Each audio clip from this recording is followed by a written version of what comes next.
Banyak anak muda di usia 20-an yang semangat kerja, rajin nyari uang, tapi tetap aja bingung kenapa duitnya nggak pernah cukup.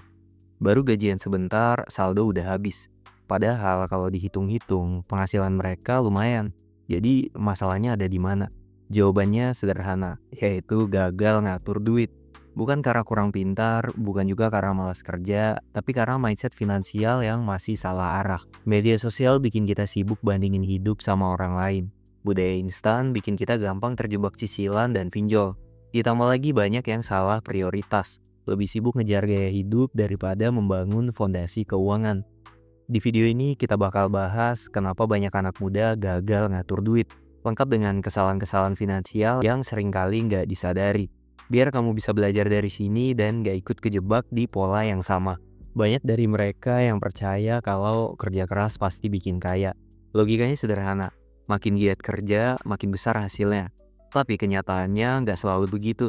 Kerja keras itu penting, tapi kalau salah industri, salah momentum, atau salah strategi, hasilnya tetap nol. Coba bayangin dua orang yang sama-sama kerja 12 jam sehari. Yang satu kerja di bidang yang lagi redup, misalnya toko kaset musik. Yang satu lagi kerja di bidang yang lagi naik, misalnya digital marketing.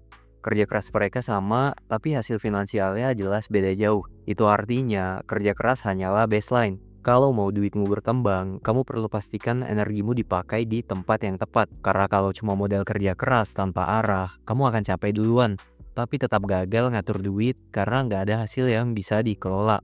Jadi sebelum kerja keras banting tulang, pastikan dulu apa yang kamu kerjakan sekarang punya prospek jangka panjang atau cuma bikin kamu muter di tempat doang. Nah, setelah tahu kalau kerja keras aja nggak cukup tanpa arah yang tepat, masalah berikutnya muncul dari kebiasaan finansial anak muda itu sendiri. Banyak dari kita jatuh ke pola yang sama. Dan anehnya, pola ini diulang terus tanpa sadar. Pertama, sosial media bikin kita jadi korban. Rumput tetangga lebih hijau. Lihat teman seumuran udah jalan-jalan ke luar negeri atau beli gadget terbaru, langsung muncul dorongan buat ikut-ikutan. Padahal kondisi keuangan kita jelas berbeda jauh. Kedua, generasi sekarang seringkali disebut redemption generation. Banyak orang tua ingin anaknya hidup lebih mudah dibandingkan mereka dulu. Akhirnya anak tumbuh dengan mindset konsumtif. Punya uang sedikit aja rasanya harus dipakai buat senang-senang, bukan buat disimpan. Ketiga, informasi overload. Karena terlalu banyak nasihat finansial di luaran sana, kita malah bingung sendiri. Ada yang bilang fokus investasi, ada yang bilang hemat, ada yang nyuruh mulai bisnis. Hasilnya nggak ada yang dijalani dengan konsisten. Pola-pola inilah yang bikin anak muda gagal ngatur duit.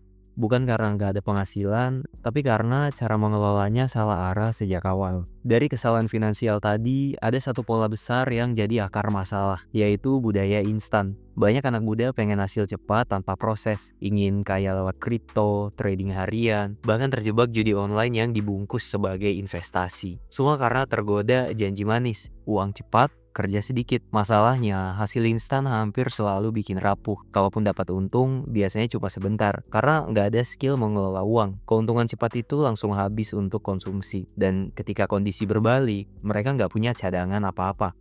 Pinjol dan cicilan konsumtif juga jadi jebakan lain. Banyak yang rela ambil utang hanya demi terlihat mapan di sosial media. Padahal utang untuk hal konsumtif itu sama aja menggali lubang yang semakin dalam. Itulah kenapa banyak anak muda gagal ngatur duit. Mereka terlalu sibuk ngejar shortcut. Padahal jalan pintas jarang berakhir dengan baik. Finansial yang sehat justru dibangun dari proses panjang. Dari belajar disiplin, trial dan error berkali-kali, sampai akhirnya ngerti cara kelola uang yang benar.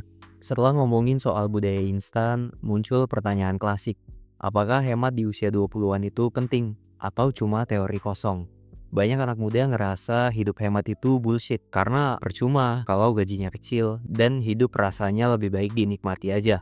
Faktanya, hemat itu tetap perlu, tapi bukan sekedar menahan diri tanpa arah.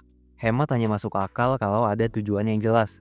Misalnya, kamu hemat supaya bisa nabung buat dana darurat, ambil kursus yang bisa naikin skill, atau invest kecil-kecilan untuk masa depan. Kalau nggak ada tujuan, hemat memang terasa nggak relevan, bahkan bikin frustasi. Jadi, kuncinya ada di budgeting, bukan pelit. Kamu tetap bisa nongkrong, traveling, atau belanja, asal porsinya sesuai. Anggap aja hemat itu cara untuk mengatur prioritas kamu, bukan meniadakan kesenangan. Dengan begitu, keuanganmu bisa sehat tanpa harus merasa tersiksa. Artinya, anak muda gagal ngatur duit bukan karena nggak bisa hemat, tapi karena belum ngerti arah dan tujuan dari uang yang dihemat. Setelah urusan soal hemat, ada satu topik lain yang sering bikin anak muda gagal ngatur duit, yaitu pacaran. Nggak bisa dipungkiri, pacaran itu butuh biaya. Nongkrong, jalan bareng, kasih kado, sampai biaya komunikasi sehari-hari. Semua itu ada cost-nya. Pertanyaannya, apakah pacaran di usia 20-an itu bentuk investasi atau justru buang-buang duit? Jawabannya tergantung. Kalau pacar kamu sejalan dengan tujuan hidup, saling support untuk berkembang, bahkan bisa jadi partner kerja atau partner bisnis, maka pacaran bisa dibilang investasi emosional dan finansial. Kamu memang keluar uang, tapi dapat balik model dalam bentuk semangat, jaringan, bahkan peluang. Tapi kalau pacaran cuma jadi ajang pamer di sosial media, atau pasanganmu gak sejalan dengan tujuan hidupmu, biaya pacaran itu sama aja kayak investasi bodong. Uang keluar terus, tapi hasilnya gak ada. Banyak anak muda gagal ngatur duit karena gak berani jujur soal ini. Jadi sebelum bilang pacaran bikin miskin, coba tanya dulu. Hubunganmu bikin kamu berkembang atau justru bikin kamu makin bocor secara finansial? Terakhir, penting banget buat anak muda ngerti bahwa prioritas finansial di usia 20-an dan 30-an itu berbeda jauh. Banyak yang gagal ngatur duit karena salah menempatkan fokus di fase hidupnya. Di usia 20-an, fokus utamanya adalah investasi ke diri sendiri, bangun skill, ambil pengalaman sebanyak mungkin, berani ambil risiko, dan mulai belajar kelola uang. Ini fase dimana kamu masih punya energi dan waktu untuk trial dan error. Jadi jangan takut salah. Sementara di usia 30-an, kemampuan ambil risiko biasanya menurun. Di fase ini, prioritasmu bukan lagi coba-coba, tapi membangun stabilitas. Punya dana darurat yang kuat, proteksi diri dengan asuransi, dan mulai serius bangun aset jangka panjang seperti rumah atau investasi yang lebih aman. Banyak anak muda gagal ngatur duit karena di usia 20-an sudah pengen hidup senyaman usia 30-an. Atau sebaliknya, di usia 30-an masih sibuk gaya hidup kayak anak umur 20-an. Padahal kalau kamu tahu prioritas sesuai fase, kamu bisa lebih bijak dalam mengelola keuanganmu sendiri. Jadi jelas, banyak anak muda gagal ngatur duit bukan karena malas kerja atau nggak punya penghasilan, tapi karena mindset dan prioritas yang salah. Kerja keras tanpa arah, terjebak sosial media, tergoda budaya instan, hemat tanpa tujuan, pacaran yang bikin keuangan bocor, sampai salah menempatkan prioritas di setiap fase hidup. Semua itu pelan-pelan menggerogoti finansial tanpa kamu sadari. Padahal kunci sukses finansial bukan soal seberapa besar gaji yang kamu punya, tapi bagaimana cara kamu mengelola gaji tersebut.